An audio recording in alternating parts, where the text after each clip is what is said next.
€20 billion, Mr Gleeson, €20 billion is the amount of money that the Irish state had to put forward to rescue AIB. In your 6 years as chairman of AIB, did you ever envisage that day coming? No, I did not. Indeed, I didn't. And what's your reaction at a personal, at a human level, of the scale of that investment? It's been clearly a daunting experience. I mean, I did my level best, as I said. I prepared for this job. I worked hard at it, worked full-time at it, as you would have to. Became a 7-day-a-week job. And I am extremely regretful. And that's a sentiment that's never going to leave me. I know that doesn't sound adequate to the extent of the problem. I'm greatly gratified that the new management have got to a position where they can tell you and me that they hope to pay it all back, but it doesn't take away from the terrible event. And I feel it keenly, if you're asking me that. Yeah. I don't want perhaps to say much more than that. And I'm sure you know, for example, €20 billion is more than twice what we spend every year as a country on our entire education system, for example. Except that, Deputy, I mean, I have had a commitment in the past to education in various ways, and I think it's the answer to most of the problems of the world. But I think there is, given that you're focusing on it, I think there is a tendency, not in this room, but outside, to think that the banks brought down the country and that there was nothing else involved. And that was referred to this day 1 fortnight ago, just 14 days ago, by Governor Honan, in a speech that he made in Paris about facts and myths of the Irish banking crisis. And myth number 2 was, quote, "It's chiefly the bank guarantee that brought about the need for fiscal austerity and generally crippled the Irish economy." That's a myth, he says. He says 60 billion into the banks, 20 will be paid back. But the deficit that was occasioned by the mismatch in government revenue and expenditure is 30 billion a year, something between 100 and 2. Now, let's be clear, I had nothing to do with that. I'm responsible in my role in terms of the banking collapse. I'm not trying to get away from that. That's why you're here today. But I think it's not unimportant to say that there are other factors at play, of which you're completely conscious. Sure. Just can I take you to page 22 of your opening statement, paragraph 90? You say, "It seems clear now that the regulation and supervision of the Irish banking system and of Anglo and Irish nationwide in particular was inadequate, and that the operations of these two banks as the most aggressive lenders in the market undoubtedly affected the way other market participants conducted their business." Why do you feel the need to draw a distinction there between the manner in which Anglo and Nationwide were regulated and supervised and the manner in which AIB was regulated and supervised? Well, do you think that the regulation of your bank was any less inadequate than the regulation of those banks? No, I suppose my view is that the difficulties that arose were much more marked in the other two institutions. I mean, the extent of the loan losses was more significant in some ways. I think that in September, AIB was in better condition. And if you look at the outturn, Deputy, look at it simply as that. Of the 64 billion that the state has had to put out to rescue the banking system, AIB and Bank of Ireland and Bank of Ireland are well ahead in paying it off. AIB will repay, hopefully, what it was. But the 35 billion that went into Nationwide and Anglo, only a very small proportion of that, I understand, will be recovered. That's why there's a difference between them. That's all I say. And your reference there to both of those institutions. The reference may be a bit unfair to the regulation that way.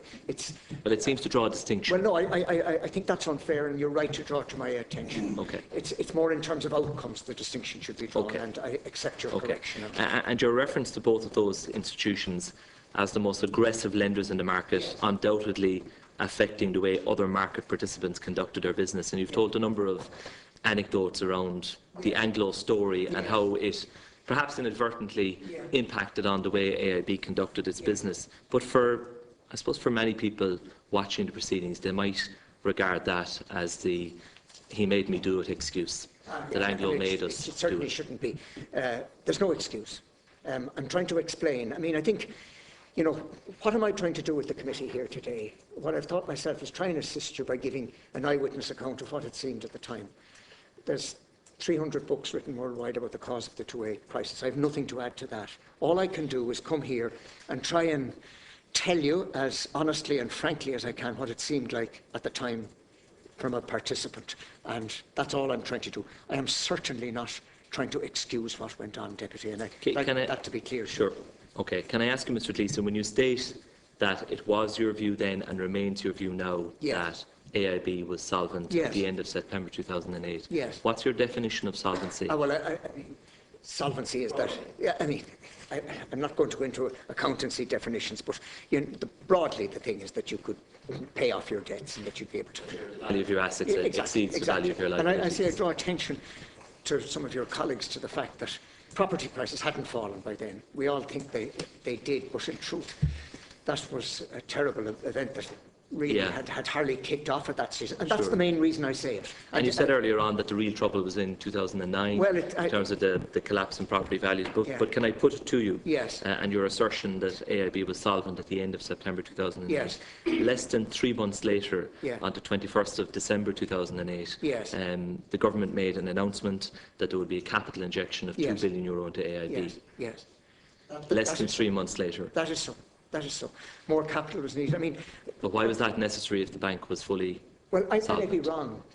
Someone asked me, did I think it was solvent? I think it became insolvent later. That's all I can say to you. But nobody, neither you nor I, can work out when all the assets of AIB, if you valued them on a sort of liquidation basis, what they would have come to. It's impossible to say because of the dynamic that de Larosière described.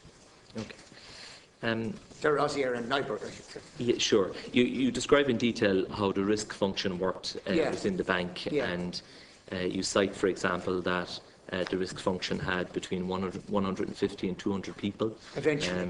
At the peak, perhaps, at its peak. And you had a chief risk officer and so forth.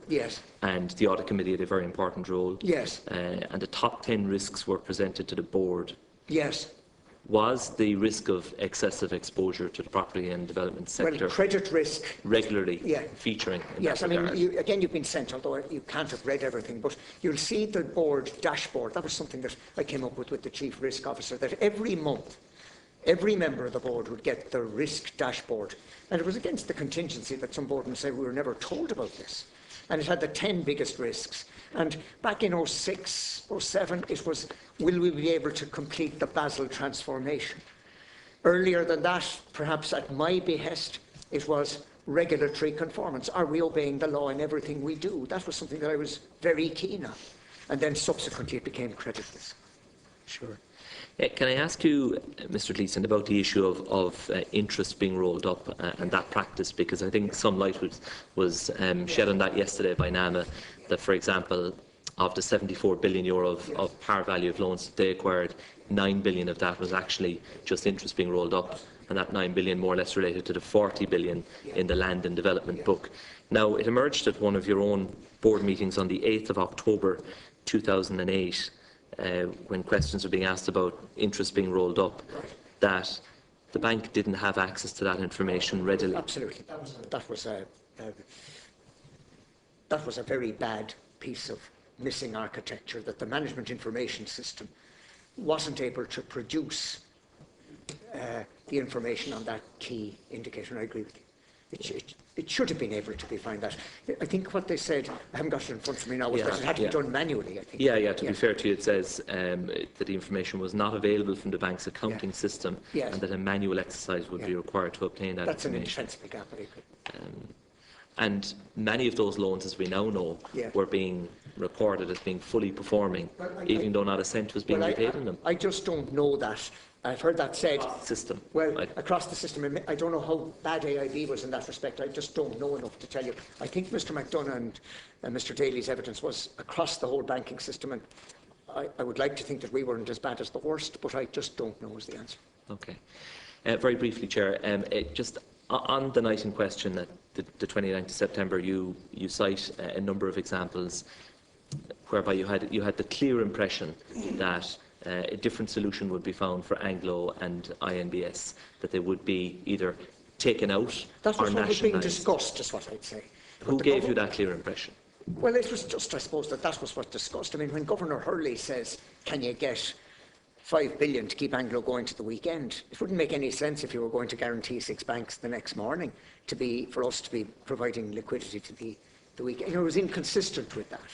And that was an effort that was ongoing, not me, but Eugene Sheehy, talking to officials during the night. We're doing this, we might bid at an ECB auction tomorrow. So that idea of Bank of Ireland and ourselves saving Anglo until the big event could take place at the weekend, and public companies often go to the weekend when they have a crisis because you get 48 hours when the stock market aren't on top of you. That would be inconsistent with the 6-bank guarantee. So that's why I believe that solution was in the ether late into the night.